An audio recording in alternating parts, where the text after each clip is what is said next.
পৃথিবীর সর্বপ্রথম পানি ছিল। সর্বপ্রথম আদম আলাইহিস সালাতু ওয়াস সালামকে আল্লাহ তাআলা দুনিয়াতে পাঠানোর 2000 বছর আগে প্রথম ঘর তিনি নির্মাণ করিয়েছেন ফেরেশতার মাধ্যমে। অতঃপর এই ঘর আল্লাহ আদম আলাইহিস সালাতু ওয়াস সালামের মাধ্যমে, তারপর শীষ আলাইহিস সালাম, পর্যায়ক্রমে নূহ আলাইহিস সালাম পর্যন্ত, প্লাবনের আগ পর্যন্ত এই ঘর ছিল। পরবর্তীতে ইব্রাহিম আলাইহিস সালাতু ওয়াস সালামের মাধ্যমে আল্লাহ তাআলা এই ঘর পুনর্বার নির্মাণ করেন। জোরে বলেন সুবহানাল্লাহ। নির্মাণ করার পর ইব্রাহিম আলাইহিস সালাতু ওয়াস সালামকে আল্লাহ তাআলা বলছেন, হে ইব্রাহিম, ওয়াজ্জিন ফিন্নাসি বিল হজ্জি, তুমি মানুষের সামনে হজের ঘোষণা করো। তখন তিনি বলেছিলেন, হে আল্লাহ, কোথায়? জাবালে আবু কুবাইস, একটা পাহাড় আছে, যেই পাহাড় পূর্ব দিকে উপস্থিত। ওই পাহাড়ের উপরে উঠে তিনি ঘোষণা করলেন, কে? ইব্রাহিম আলাইহিস সালাতু ওয়াস সালাম।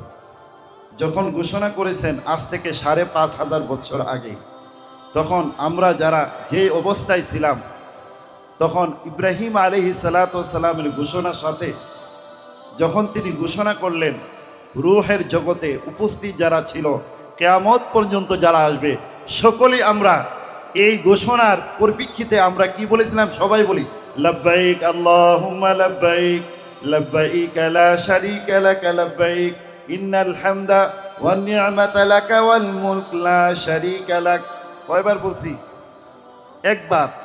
যিনি ওই ডাকের সাড়া দিয়েছেন একবার, আল্লাহ তাকে একবার হজে নিবে। যিনি 5 বার বলছেন তাকে 5 বার হজে নিবে। এখানে সম্মানিত যারা আছেন, কে কয়বার আল্লাহ তাকে নিবে কেউ জানেন না, হয়তো আবারও আল্লাহ আপনাকে নিতে পারে। জুড়ে বলেন সুবহানাল্লাহ। ওই ডাকের সাড়া আমাকে ওই সময় দিয়েছিলাম বিদায় আজকে আল্লাহ আমাকে ওই ঘরের জন্য কবুল করছেন। সকলেই বলি আলহামদুলিল্লাহ। এখন কথা হচ্ছে, আল্লাহ তাআলার যেই ঘর, এই ঘরটা আমরা দেখতে পাই একটা পাথরের ঘর। আসলে মূলত এটা পাথরের ঘর ঠিক, কিন্তু আল্লাহ তাআলা এত বিশাল, এত মহান, আল্লাহকে ধরা যায় না, আল্লাহকে ছোঁয়া যায় না। ঠিক না বেঠিক বলেন? আল্লাহ তাআলা এই কাবাকে কি করছেন? আয়না বানাইছেন। আয়না বুঝেন তো? একটা আয়নার মধ্যে পৃথিবী থেকে 13 লক্ষ গুণ বড় সূর্য, ছোট্ট একটা 4 ইঞ্চি 2 ইঞ্চি আয়নার মধ্যে এটাকে সংরক্ষণ করা যায় কি যায় না বলেন? ধরলে পুরা এই আয়নার মধ্যে সূর্যটা চলে আসে। আল্লাহ চিন্তা করলেন, আমাকে তারা কিভাবে সেজদা দিবে? এই জন্য আল্লাহ তাআলা বাইতুল্লাহকে আয়না বানাইলেন, এবং আল্লাহর নূরের তাজাল্লি ওই আয়নার মধ্যে আল্লাহ তাআলা আল্লাহর আরশে আজিম থেকে ওই আয়নার মধ্যে আল্লাহ প্রতি মুহূর্তে আল্লাহ ফেলতেছেন। জুড়ে বলেন সুবহানাল্লাহ। কোথায় থেকে? আরশে আজিম থেকে প্রত্যেকটা মুহূর্তে আল্লাহর নূরের তাজাল্লি ওই ঘরের মধ্যে পড়তেছে, আর ওই তাজাল্লিকে আমরা কি করতেছি? তাওয়াফ করতেছি। জুড়ে বলেন সুবহানাল্লাহ।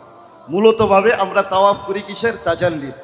যার কারণে প্লেনে উঠে আমরা সেজদা করি কোথায়? ওখানে কি বরাবর বাইতুল্লাহ না, অনেক উপরে। তাইলে আমরা সেজদা করতেছি 1000 ফুট উপরে। কাকে? ওই তাজাল্লিকে। জুড়ে বলেন সুবহানাল্লাহ। আমি যখন সাবমেরিন নিচে চলে যাই, কোনো জাহাজের মধ্যে কোনো সৈনিক যখন নামাজ পড়ে, তখন কাবা তার উপরে না নিচে? বলেন উপরে। তাহলে ওই পানির নিচে সেজদা করতেছি কোথায়? ওই কাবার নিচের যেই তাজাল্লির অংশ, ওই অংশের মধ্যে আমি সেজদা করতেছি। জুড়ে বলেন সুবহানাল্লাহ। এখন আমি যে প্রদক্ষিণ করতেছি নূরের তাজাল্লির বৃষ্টিতে, আল্লাহ তাআলা আমার গুনাহগুলো মাফ করতেছেন। জুড়ে বলেন সুবহানাল্লাহ। এখন কথা হলো, আল্লাহকে আমরা ধরতে পারি না, ছুঁইতে পারি না। আল্লাহর প্রেমে, এশকে আমরা আল্লাহর ঘরে যাই। আল্লাহ তাআলা মানুষের চাহিদা বুঝেন, আল্লাহ মানুষের আবেগ বুঝেন। এই জন্য প্রেম যখন গভীর পর্যায়ে যায়, তখন প্রেমিকা তার প্রেমিক প্রেমিকাকে আলিঙ্গন করতে চায়, চুমু খেতে চায়, জাবরিয়ে ধরতে চায়। এই জন্য আল্লাহ তাআলা মানুষের মানব প্রকৃতির এই চাহিদাকে মেটানোর জন্য আল্লাহ বলেন, ও মানব, তোমার জন্য আমি আল্লাহ জান্নাত থেকে একটা পাথর পাঠাইছি, এই পাথরের মধ্যে চুমো দাও, তাহলে কেমন জানে তুমি আমার কুদরতি পায়ের চুমা দিলে। জুড়ে বলেন সুবহান। আল্লাহ তাআলা বুঝেন মানব আকৃতির চাহিদা, সে ধরতে চায়।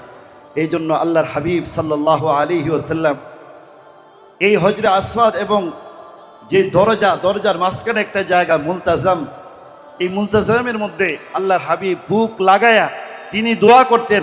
আল্লাহ তাআলা ওখানে কোনো ব্যক্তির দোয়াকে ফিরাইয়া দেয় না, আল্লাহ সব দোয়া ওই জায়গায় কবুল করেন। জোরে বলেন সুবহানাল্লাহ। আমার আলিঙ্গন করতে মনে চায়, আল্লাহকে ছুঁইতে মনে চায়, ধরতে মনে চায়। মানুষের আবেগ এটাকে প্রমিশিত করার জন্য আল্লাহ তাআলা এই ব্যবস্থা করে দিলেন। ফলে ওখানে গিয়ে আমি যদি আল্লাহর কাছে চাই, আল্লাহ আমার দোয়া কবুল করেন। জোরে বলেন সুবহানাল্লাহ। অতএব এই বরকতময় জায়গা আমি এই নুসুক ট্রাভেলসের মাধ্যমে আল্লাহ আমাকে কবুল করছেন। আবারও বলে আলহামদুলিল্লাহ। কেন? যে আমি ওনাদের সাথে একটা সম্পর্ক, আমি 12 জন যাত্রী, আমার মুসল্লি, আমার প্রিয়জন, তাদের মাধ্যমে আমি রমজান মাসে উমরায় পাঠাইছি। আলহামদুলিল্লাহ, ওনাদের কথা কাজ অত্যন্ত সুন্দর। আশা করি আপনারা পুরা সার্ভিসের পরে, হজের মধ্যে কিছু কষ্ট থাকবেই, ফাইনালি যখন হজ শেষ হবে তখন বুঝে আসবে এই কাজটা কত কঠিন। এবং এই কাজটা আমার সাথে যদি একজন রাহবার না থাকতো, আমি একজন ব্যক্তি, নগণ্য ব্যক্তি দ্বারা এই হজ করা সম্ভব হইতো না। এই জন্য আমরা তাদের এই কার্যক্রম একমাত্র আল্লাহর সন্তুষ্টির জন্য আমরা ধৈর্য ধারণ করে এগুলোকে আমরা গ্রহণ করব। আরেকটা সবক আমি বলে শেষ করে দিচ্ছি, সবর আর শুকর, এই দুই জিনিসের মাধ্যমে মানুষ জান্নাত লাভ করে। এক ব্যক্তি বিয়ে করছে, তার স্ত্রী কালো আর সে অনেক সুন্দর। ওই লোক হাইসা দিয়ে বলতেছে, তুমিও জান্নাতি আমিও জান্নাতি। বলেন কিভাবে? আমি এত সুন্দর একটা ব্যক্তি, তুমি যে আমাকে দেখা আমার ঘর সংসার করতেছ, এই জন্য তুমি আল্লাহর কাছে কি সবর করতেছ, এই জন্য আল্লাহ তোমাকে জান্নাত দান। আর আমি যে একটা ব্যক্তি তোমার মতো এত সুন্দর স্ত্রী পেয়েছি, আর এই জন্য আমি শুকরিয়া আদায় করতেছি, এই জন্য আল্লাহ আমাকে জান্নাত দান।